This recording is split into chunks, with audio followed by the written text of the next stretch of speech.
Welcome into another edition of Game Changers. I'm Mike Cunha. That's Kim Bocamper's big paw. You'll see him. There he is. There he is. Don't cross into my camera, please. Yeah, let him set up the show. We're trying to set. We're starting. It's sports. Don't encroach is what you use. Yeah. Flag. How many offsides again? How many of those penalties did you get in your career? A lot. Did you get a lot, really? No. You didn't want to get Shula?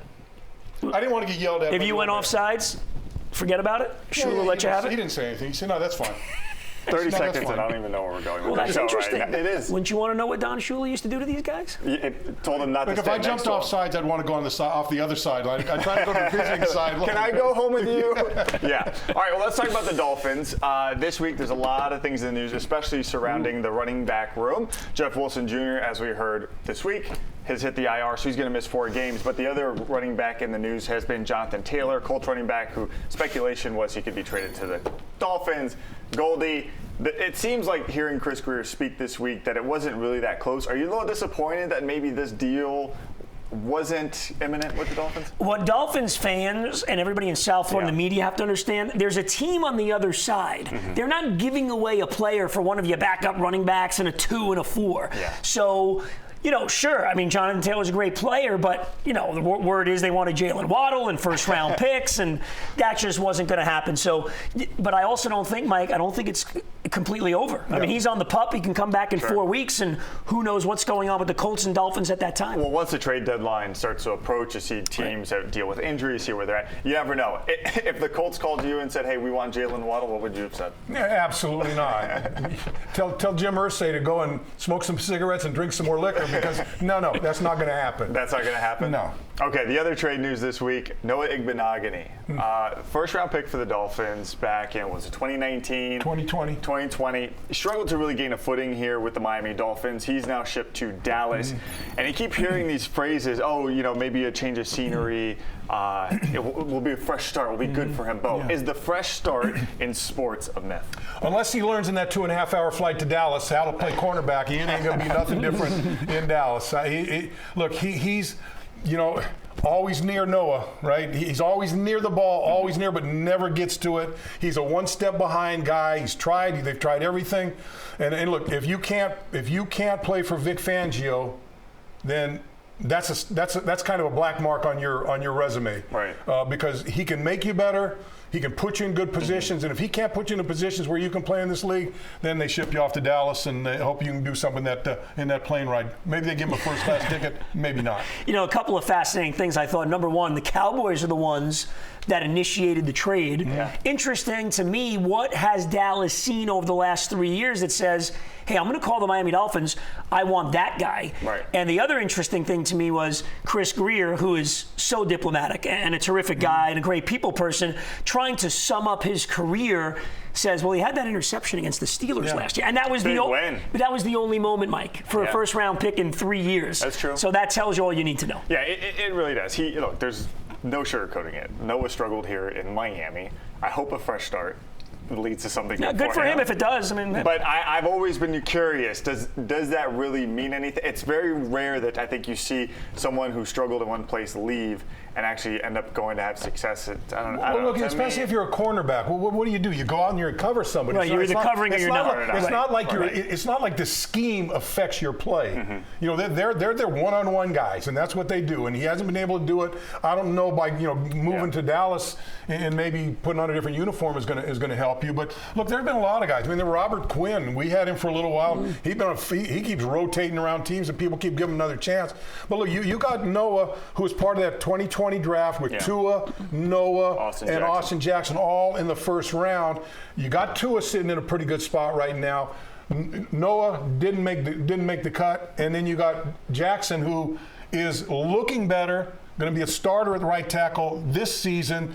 And look, if he plays well like they expected, 2 out of 3 ain't bad for Chris. Okay, that was my question to be. Is 2 out of 3 considered a good job in the first round? Goal? Considering where Noah was picked, yes. Okay. It was late first round. It was in 29th, 30th. Yeah. It looks really good if you're the 49ers and you took Trey Lance with the 3rd pick. Well, I mean. Whole different ball. But I think it's pretty good. Yeah. But the biggest piece, forget Igbinoghene. Yeah. If Tua is the franchise guy, if he plays 15 games and into the January, The other guys. He gives you 12 years, some Pro Bowl years. Then it was all worth it. All worth the effort. I remember Igbinoghene. I'm not defending him, but he was a project anyway. He was a converted wide receiver, and he was 20 years old at the time. Very talented, very fast. Right, but you knew it would be a couple of years to see if he could actually do it. So it was kind of a roll in the dice with that third first-round pick. That's the way I look at it. Anyway. Pretty much early second-round pick if you want to take it. All right, each of the last couple of weeks, we've been trying to chart where the Dolphins and everyone else will finish in the AFC, the order. But here we go. We're now a week away from the season starting. So let's talk about this. Jets, Aaron Rodgers, Bills, Josh Allen, Tua, Dolphins, Mac Jones, Patriots. I don't want to hear your list. I want to hear your top. Who's coming out, Goldie? Well, can we all say that? Can we all say that the bottom? We know the bottom's New England. Okay. Can we all start? I would agree with that. I would give you that. By the way, not a big. I think they're going to be better than a lot of people think, but they're not as good as the other three. Right. No. So you want to know who's going to win the division? Who's going to win the division? I'm going to say the Buffalo Bills going to win the division. Still going with the Bills. I'm going to say the Buffalo Bills. Close, but I think the Bills win the division. Okay. Do you think the Bills do anything? Are they an actual contender for the Super Bowl? No, I think they'll win the division this year. Right. I think the Dolphins will make the playoffs. And I think the Dolphins are going to wind up going far in the playoffs. Okay, so I just think the Bills and those head-to-heads in the division, they're going to find a way to get it done. Yeah, Bills win, but Dolphins eclipse them in the playoffs. I think the Bills coming back to the pack a little bit. Tremaine Edmonds, they lost some of their defensive players out there. Some of their other defensive players getting a little long in the tooth. Yeah. So I think they're maybe taking a step backwards. You know, I'm really concerned about the Jets. Obviously, Aaron Rodgers, they got some good receiver. They got some great running back, young running back. Defense. And that defense Yeah, but they're the Jets. But they're again. He always finds a way to from New York. You're too close to that. They're the Jets. Yeah. And the Jets I've seen the Jets with some really good teams. Yeah. And they couldn't make heads or tails. I'm going to take the Dolphins to win the division. I think this is our year. I think Tua's going to have a great year. I think the running game is going to be big for them. And I think our defense may end up being one of the top 2 or 3 defenses in the league. So I think I like the Dolphins to make the playoffs, but I flip the Jets and the Bills. I think the Jets win the division. Winning the division. Wow. I give Aaron Rodgers a little bit of a lead ahead. Yeah. But Dolphins get in. But you related to Fireman Ed? No, I'm not. Okay. But the Fireman Mike. To me, the Bills. Yes. The Bills' greatest asset, Josh Allen. Small fire truck you can do. Okay. You done? Yes, I'm done. To me, the Bills' greatest asset, Josh Allen, at times has been their worst enemy. I mean, look, the game up there in Buffalo between Dolphins and Bills in the playoffs, to some respect, he ends up helping the Dolphins get back in that game because he can be careless with the football. Yeah, they had him beat in the regular season game too. They did. And every once in a while, that carelessness creeps up, and I think that's where. And look, he's a little flamboyant when he runs the football too, giving his body up. And look, he's done that now for a number of years. Well, they ask him to do too much. Got to pull it back a little bit because he's one of these days he's going to get hit and he's going to miss 4 or 5 games, and that changes the whole landscape. It certainly I just think the Dolphins need to prove more in the head-to-head matchups in the division. Last year, as good as they were in the step they took, some of the divisional games were disappointing. I know Teddy started the game, played one play against the Jets. I understand all that, but I just think the Dolphins need to take a big step this year if they're going to win the division of being more consistent in the 6 games against the division. By the way, I think it's going to be close. I think it's come down to 1 game for the division. All right, more to come on Game Changers. We're talking Inter Miami and the Miami Hurricanes. They're kicking off their season this week. We'll see if we can predict what's going to happen for Mario Cristobal. About San Jose State.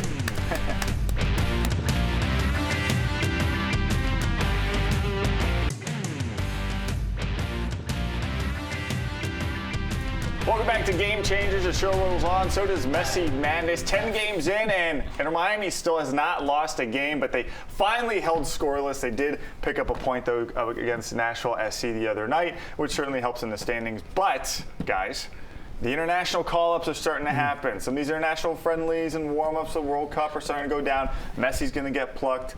Calendar's going to get plucked. Cremaschi's going to get plucked.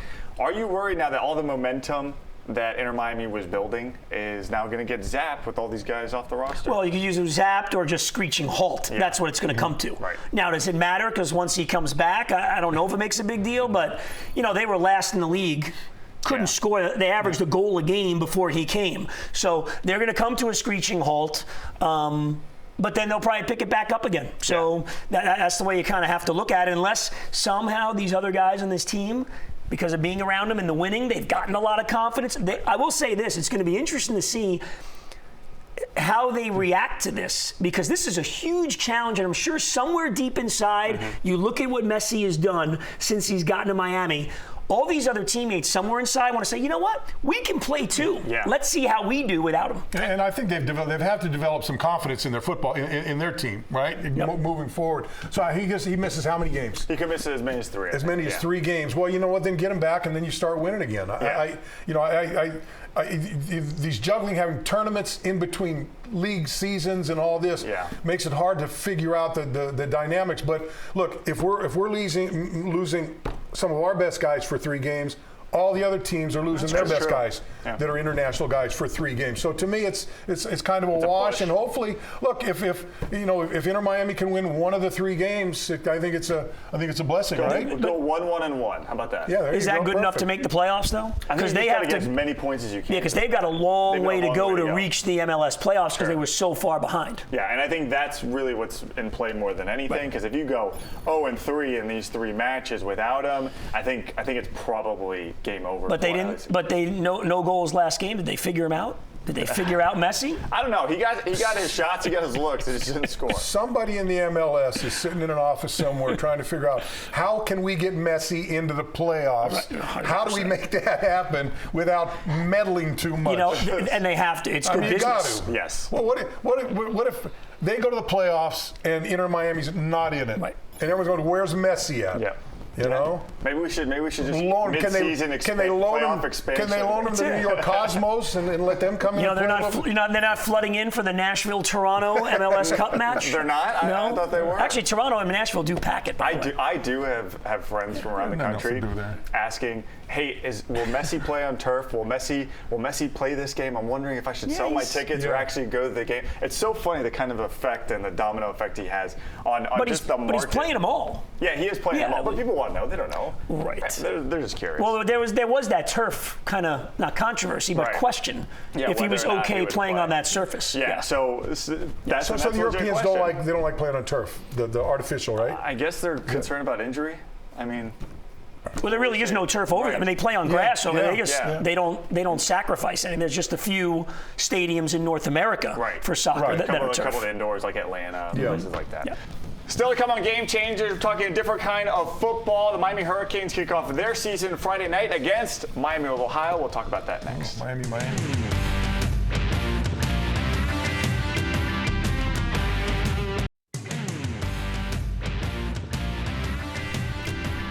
Time now for more Game Changers, and we are talking about the Miami Hurricanes who are kicking off their season this week. It's Miami of Florida against Miami of Ohio. You know, just a classic college football rivalry going. What are they, Redbirds? I think they're the Red Hawks now. Red Hawks. Yeah, they had to change the name. They grew up from the Birds to the Hawks. The pride of Ben Roethlisberger's past football career. And Dolphins offensive coordinator, very good, was Ben Roethlisberger's center. You can't get anything by Cunha, man. No, I can't get anything by you. You're cutting off and then fitting in those little. But it's an awesome weekend. Yes, I mean, just all the weekend, all the college football, right? Yeah, a lot of college football to go on. We want to know though, can the Miami Hurricanes move forward from last year 5-7 season? And improve, or what is the improvement? Is just getting to a bowl game, is getting to 6 wins good for them, or do you need to see something more, Bo, from Mario Cristobal? Look, I think the mantra for the University of Miami going forward should be all about national championships, getting to that.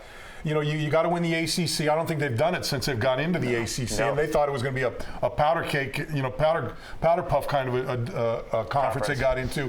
But I think one thing, I think Mario got to come in last year and see what they had. I know they've made big improvements on the offensive line, bigger, stronger, more of a pro-type kind of an offensive line. I'm not sure, but their skill positions, quarterback Van Dyke, see what he can do. He kind of flamed out last year. So, I think the talent on the team is better. I think if Mario can get these guys to understand that they've got to go out and play the game and not just put on the helmet with the U on it and go out there and you're going to win games, I think they'll improve. I don't know that they're going to be, a major bowl team this year, but I think they're going to be an improved team heading towards being a consistent contender in the ACC, if not in the national championship hunt. I think it's a few steps. Number one, no, 6 wins for me, Mike, is not. If they win 6 games this year, to me, it's a disaster. Okay. Now, I will say this.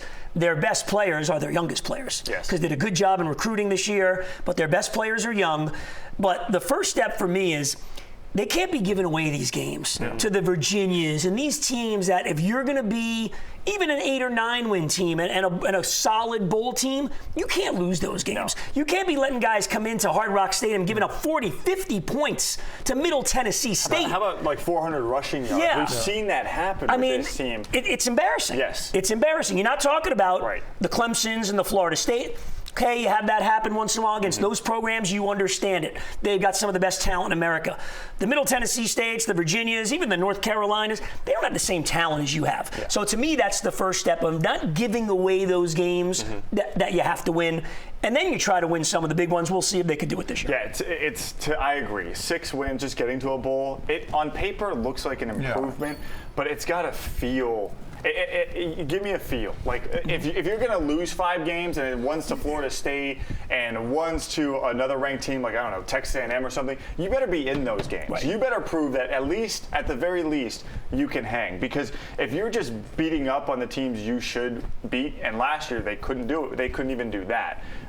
You need to show me a little bit more, and that's where I'm at with Miami. And I think obviously Tyler Van Dyke has to be healthy. How good is he? I mean, they were talking about him being a first-round pick at one point. I love the physical skills. His arm fell off his body. Love the physical skills when he's healthy, but how good can he be in running this offense? And again, the consistency of doing it. Week 2, week 3, week 4. I think the jury's out a little bit. Yeah, it's gonna be a weird season. There's no expectations to me. The new DC, new offensive coordinator. Yeah. You think it's like a blank canvas? I think it's like a blank canvas. I honestly don't know where this program is gonna go until we actually see them play it out. All right, time now for Trending Roulette on the other side of the break. More game changers coming up.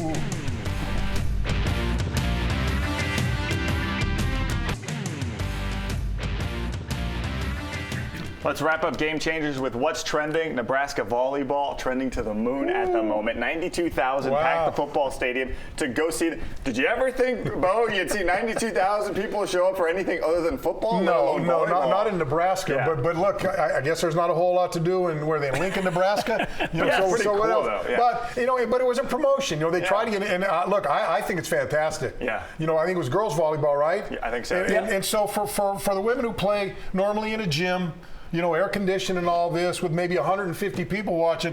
They're outside, they're sweating. There's 92,000 people all dressed in red going crazy. I think it's awesome. Goldie, what do you think's in their mind when they're walking out of the tunnel about to play this? Amazing. Great for them to get that. What I want to know is every single professional sports franchise making calls to Lincoln, Nebraska, who marketed this, who sold these tickets, and how the heck did you get this done? Because that is incredible. Impressive. I mean, 92,000 for any event. Yes. And you go to volleyball? A football game, 92,000. This event lines up for me with the Winter Classic in hockey. Yes. And what's the other big? Well, they play the college basketball on the ship. College basketball. When they play on the aircraft carrier, it's always Michigan State, and somebody else, and Michigan State gets beat. Then they get to the Final Four later. But I mean, those 3 events on the aircraft carrier, the Winter Classic, and this. The most remarkable things I've ever seen when it comes to sports games. Put it on the bucket list. I'm dying to go to Winter Classic. I would get a Winter Classic down here on the beach. There's a lot of talk about it eventually being in the state of Florida. But there's a lot to work out to keep the. It probably wouldn't be in South Florida. Make it happen. They could do it in Marlins Park. I don't. Could. I don't like. There you go. Close that roof and make it cold. I don't like negativity. Make it happen. All right, Cunyo. All right. Thank you guys for. No, you're the one that's on TV all the time. Lobby for it, man. Lobby. So are you. So are you. You're like the guy for the Giants, Aaron Rodgers. Well, I don't know you either. So are you. All right. Well, thanks for joining us here on Game Changers. This one was a lot of fun. We'll do this again next week. Cannot wait for the NFL regular season to start. I can only imagine the drama heats up from there. Thanks for watching.